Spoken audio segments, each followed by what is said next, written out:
जय हिंद दोस्तों। स्वागत है आपका हमारे YouTube चैनल में। दोस्तों अगर आपको बता दें आप यूपीएसआई की तैयारी कर रहे हैं तो आपके लिए ये बुक बहुत ही परफेक्ट हो सकती है। मूल विधि के लिए बहुत ही अच्छी बुक है दोस्तों, और ज़्यादा महंगी भी नहीं है। ठीक है, तो इसे आप आसानी से परचेज कर सकते हैं और इसमें बहुत ही अच्छी अच्छी सटीक चीज़ें दी हुई हैं। तो इसके बारे में हम बिल्कुल अच्छे से बात करेंगे। अगर आप खरीदना चाहते हैं दोस्तों तो इसमें हम एक एक चीज़ की बात करेंगे, कितने रुपए की है, कितने पेज होते हैं, ऑनलाइन कैसे खरीद सकते हैं, ऑफलाइन कैसे खरीद सकते हैं, और क्या क्या है इस बुक में, कितने चैप्टर हैं, क्या क्या मिलेगा दोस्तों। उसके पहले बता दें कि अगर आप चैनल पे पहली बार हैं तो चैनल सब्सक्राइब कर लीजिएगा, बेल आइकन जरूर प्रेस करिएगा दोस्तों, क्योंकि हम इसी प्रकार के बुक्स की रिव्यू आपके लिए लाते रहेंगे और बाकी चीजें भी आपको हमारे चैनल पे मिलती रहेंगी दोस्तों। चलिए शुरू करते हैं इस बुक के बारे में बताना कि क्या क्या इसमें आपको मिलेगा। देखिए दोस्तों ये है उसका फ्रंट पेज। ठीक है, ये फ्रंट पेज है, आप देख चुके होंगे। ठीक है, अब देखिए अगर बात करते हैं इसमें कि क्या चीजें हैं तो दोस्तों इसमें 53 प्लस सॉल्व पेपर हैं। ठीक है, और 300 प्लस प्रश्नों की व्याख्या सहित हल है, पूरा एकदम से डिस्क्राइब किया हुआ है। तो ये चीजें आप समझ सकते हैं। जब इसके हम आगे आते हैं दोस्तों, देखिए लिखा है कि उपनिरीक्षक मूल विधि समान अध्ययन। ठीक है, और ये सब चीजें दी हुई हैं इनके एड्रेस के रूप में। और देखिए इसकी मूल्य कितनी है, 120 रुपए है। अगर आप इसे बाहर मार्केट में लेते हैं तो ये दोस्तों 100 रुपए के आसपास की मिल ही जाएगी, 100 रुपए के अंदर तक की ये मिल जाएगी, क्योंकि 20 से 25% छूट मिलता है आपको। तो ये दोस्तों 100 रुपए के अंदर अंदर आपको ये बुक मिल जाएगी बाहर मार्केट में। ठीक है, ऑनलाइन बुक करना है तो आप ऑनलाइन भी बुक कर सकते हैं। ठीक है, तो चलिए देखते हैं। देखिए इसमें क्या क्या मिलेगा। देखिए इसमें इस बुक में क्या क्या है तो दोस्तों आपको बता दें, भारतीय दंड संहिता यानी इंडियन पेनल कोड 1860, जिसको आईपीसी के नाम से जानते हो दोस्तों, ये है आपका 3 से लेकर के 34 पेज तक फैला हुआ है। उसके बाद दूसरा चैप्टर है दंड प्रक्रिया संहिता दोस्तों, जिसको हम बोलते हैं सीआरपीसी, ये 35 से लेकर के 62 पेज तक है। और तीसरा क्या है, महिला घरेलू हिंसा संरक्षक संबंधी विधिक प्रावधान दोस्तों, 63 से 73 तक है, 2005 वाला। और बच्चों के संरक्षण संबंधी विधिक प्रावधान दोस्तों 74 से 85 तक है, 85 पेज तक। और दोस्तों उसके बाद अनुसूचित जाति जनजाति अधिनियम यानी SC ST, ठीक है, अधिनियम दोस्तों 86 से लेकर 91 पेज तक। और वहीं मोटर वाहन अधिनियम तथा यातायात के नियम दोस्तों 92 से लेकर 103 पेज तक हैं। पर्यावरण संरक्षण अधिनियम 1986 104 से 108 तक। और वन्य जीव संरक्षण अधिनियम 1972 दोस्तों 109 से 113 तक। वहीं मानवाधिकार संरक्षण अधिनियम दोस्तों बात करते हैं 1993 की, तो 114 से 119 तक है। सूचना का अधिकार 2005 दोस्तों 120 से लेकर के 128 पेज तक है। और वहीं आयकर अधिनियम दोस्तों 129 से 139 तक है। और भ्रष्टाचार अधिनियम 1980 140 से लेकर के 144 तक। और फिर राष्ट्रीय सुरक्षा अधिनियम 1980 दोस्तों आपका 145 से 46 पेज तक।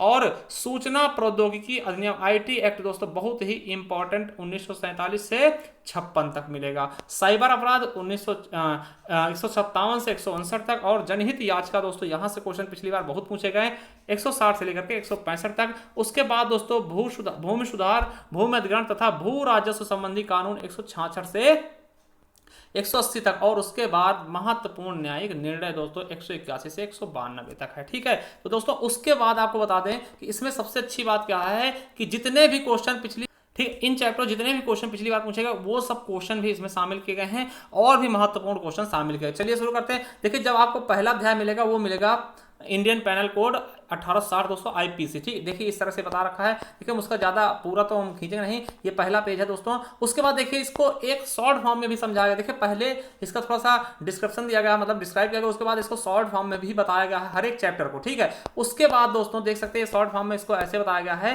ठीक है, आईपीसी शॉर्ट फॉर्म में बताया गया है। ठीक है, उसके बाद दोस्तों इससे महत्वपूर्ण क्वेश्चन जो पूछे गए एग्जाम में आपके, ये देखिए महत्वपूर्ण क्वेश्चन शामिल किए गए। देखिए आपका देख सकते हैं यूपीएसआई थर्ड बैच 22 दिसंबर को पूछा गया क्वेश्चन है। ठीक है, ये देखिए ये भी पूछा गया दोस्तों सेकंड बैच में 13 दिसंबर को। ठीक है, तो इस तरीके से दोस्तों इसके बहुत सारे क्वेश्चन आपको मिल जाएंगे जो पूछे गए हैं किसी ना किसी पेपर में दोस्तों। और इसके अलावा जो इंपॉर्टेंट है उनको भी शामिल किया गया। तो आप समझ सकते हैं। देखिए सबसे पहले क्या पूरा अध्याय मिलेगा, मान लिया आईपीसी बारे में पढ़, पूरा आईपीसी का अध्याय होगा, फिर उसको शॉर्ट में बताया गया है, फिर उसके दोस्तों ऑब्जेक्टिव क्वेश्चन भी दिए गए हैं। और क्वेश्चन को दोस्तों अच्छे से डिस्क्राइब भी किया गया। देखिए इसमें कि भारतीय दंड संहिता की धारा 405 से 409 किस विषय से संबंधित है। तो दोस्तों उसके बारे में पहले आपराधिक न्यास भंग से दोस्तों, और फिर उसके बाद में इसको सही से उल्लेख भी किया गया था इस तरीके से, ठीक है। तो आप देख सकते हैं दूसरी क्या है चैप्टर है, दंड संहिता प्रक्रिया यानी कि CRPC 1973 दोस्तों, ठीक है। अब देखिए इसके बारे में बताया गया, ठीक है, पूरा CRPC बताया जाएगा। उसके बाद दोस्तों इसको शॉर्ट फॉर्म में भी समझाया गया, देखिए शॉर्ट फॉर्म में इस तरह से समझाया गया है। उसके बाद CRPC के दोस्तों जो क्वेश्चन है, ये देखिए जो एग्जाम में पूछे गए क्वेश्चन है या फिर इंपॉर्टेंट क्वेश्चन है, देखिए आप देख सकते हैं कि ये पूछा गया है UPSI थर्ड बैच में दोस्तों 16 दिसंबर 2017 को, ये UPSI 2011 का क्वेश्चन। तो मतलब इस तरीके के क्वेश्चन किसी भी UPSI में, जरूरी नहीं कि 2017 में पूछेगा हो, कहीं भी पूछेगा क्वेश्चन इसमें शामिल किए गए, बहुत ही अच्छे से देख सकते हैं आप। एक एक चीज है ना, UPSI सेकंड बैच दोस्तों 19 दिसंबर, UPSI 11 का है, ठीक है, ये चीजें। उसके बाद थर्ड क्या है दोस्तों, महिला घरेलू हिंसा संरक्षण अधिनियम दोस्तों 2005, women domestic violence protection act 2005 दोस्तों पहले। अब इसके बारे में देखिए बताया गया है, ठीक है, पूरा विधिवत तरीके से बताएगा। फिर इसका भी दोस्तों, अब देखिए इसमें दहेज प्रथा भी बताया गया दोस्तों, दहेज अधिनियम, दहेज प्रतिषेध अधिनियम 1961 के बारे में बताया, क्योंकि ये महिला से ही संबंधित, कब लागू हुआ, कब राष्ट्रपति ने इस पर हस्ताक्षर किए हैं, ठीक है, ये चीजें। फिर उसके दोस्तों प्रश्न क्वेश्चन भी शामिल किए गए हैं, देखिए आप देख सकते हैं क्वेश्चन कहाँ पूछेगा, तो ये UPSI 21 दिसंबर को पूछा गया क्वेश्चन है ये वाला, ठीक है, कि किस तरीके से आप देख सकते हैं दोस्तों। ये देखिए ये स्त्री अभिष्ट रूपण है ना, ये देखिए ये भी पूछा गया क्वेश्चन है, तो मतलब इसके क्वेश्चन भी शामिल किए गए हैं। उसके बाद क्या है दोस्तों, अगला चैप्टर क्या है, बच्चों के संरक्षण संबंधी विधिक प्रावधान दोस्तों, ठीक है। ये देखिए 2015 का एक्ट है दोस्तों, इसको पहले पूरा समझाया गया। इसमें से देखिए कौन सा है, देखिए किशोर न्याय बालकों की देखरेख एवं संरक्षण अधिनियम 2015 दोस्तों, इसके बारे में बहुत अच्छे से बताया गया दोस्तों, ठीक है, ये देखिए। अब इसके बाद दोस्तों फिर से इसके जो है इसको एकदम शॉर्ट फॉर्म में बता दिया गया, देखिए शॉर्ट फॉर्म में एक एक धारा के बारे में बहुत अच्छे से बताया गया, देखिए बहुत अच्छे से ऐसे हर एक उसमें बताया गया, ठीक है। और दोस्तों आपको बता दें कि ये देखिए इसके फिर क्वेश्चन जो पूछे गए हैं, जैसे कि शिक्षा के अधिकार के अंतर्गत केंद्र और राज्य के बीच आर्थिक भार का बंटवारा कितने अनुपात में था दोस्तों, ये देखिए ये क्वेश्चन आपका पूछा गया था 12 दिसंबर को ही पूछा गया था ना। ये देखिए UPSI मेंस में 2014 पूछा गया क्वेश्चन है, ये देख सकते हैं दोस्तों 22 तारीख के पूछा गया क्वेश्चन है। तो इस तरीके से मतलब एक क्वेश्चन भी इनके शामिल किए गए, बहुत अच्छी चीज इसमें देखने को मिलेगी। उसके बाद दोस्तों आपका अगला अध्याय क्या है, अनुसूचित जाति जनजाति अधिनियम 1989 दोस्तों, देखिए इसके बारे में पहले बताया गया है कि अनुसूचित जाति जनजाति है क्या, उसके बारे में फिर उसके दोस्तों क्वेश्चन भी शामिल किए गए हैं। उसके बाद दोस्तों देखते हैं कि मोटर वाहन अधिनियम तथा यातायात नियम दोस्तों, मोटर वाहन अधिनियम क्या है, इसके बारे में बहुत अच्छे से परिभाषित किया गया है, कब लागू हुआ, कब कैसे हुआ। फिर उसके दोस्तों आपको बता दें इसके चिन्ह भी दोस्तों, जहां जैसा कि आपने देखा था पिछली बार, इससे एक क्वेश्चन हर एक पेपर में पूछा गया था चिन्ह से संबंधित, तो चिन्ह भी इसमें शामिल किए गए हैं बिल्कुल अच्छे तरीके से। और फिर उसके बाद दोस्तों इसके क्वेश्चन भी शामिल किए गए हैं, जो क्वेश्चन पूछे गए हैं। अगला क्या है, पर्यावरण संरक्षण अधिनियम 1986, क्या पर्यावरण संरक्षण अधिनियम 1986, तो इसके बारे में भी बहुत ही अच्छे से डिस्क्राइब किया गया है इस बुक में दोस्तों। फिर उसके बाद इसके भी दोस्तों क्वेश्चन भी शामिल किए गए हैं, ठीक है, इसके भी पूछे गए क्वेश्चन शामिल किए गए हैं। उसके बाद अगला चैप्टर है वन्य जीव संरक्षण अधिनियम 1972 दोस्तों, वन्य जीव संरक्षण अधिनियम 1972, इसमें दोस्तों वन्य जीव और उसके संरक्षण के बारे में बताया गया। देखिए कितनी धाराएं हैं, आप देख सकते हैं कि 66 धाराएं हैं, कुल 7 अध्याय हैं, अनुसूचित कुल अनुसूची कितनी 6 हैं, राष्ट्रपति स्वीकृति 9 सितंबर 1972 को प्राप्त हुआ। मतलब एक एक चीज इसमें अच्छे से बताया गया। फिर उससे पूछे गए क्वेश्चन भी आए हैं दोस्तों, इसमें शामिल किया गया। उसके बाद दोस्तों मानवाधिकार संरक्षण अधिनियम 1993 शामिल किया गया है, और इसके बारे में भी अच्छे से बताया गया है कि किस तरीके, देखिए इसका प्रवर्तन कब से हुआ, 28 सितंबर 1993 से, ठीक है, ये देख सकते हैं आप कि क्या क्या इसमें मिला है। उसके बाद दोस्तों आ गया सूचना का अधिकार अधिनियम दोस्तों, बहुत ही इंपॉर्टेंट है, RTI दोस्तों, बहुत इंपॉर्टेंट है, सूचना का अधिकार, राइट टू इंफॉर्मेशन एक्ट 2005, कब से लागू हुआ, कैसे लागू हुआ, कैसे लागू, सब कुछ एक एक चीज इसमें बताई गई बहुत अच्छे से दोस्तों, ठीक है। और इसके फिर क्वेश्चन भी करवाए गए, जो क्वेश्चन पूछे गए हैं। अगला है आयकर अधिनियम 1961, क्या इनकम टैक्स एक्ट दोस्तों 1961 दोस्तों, इसके बारे में अच्छे से बताया गया।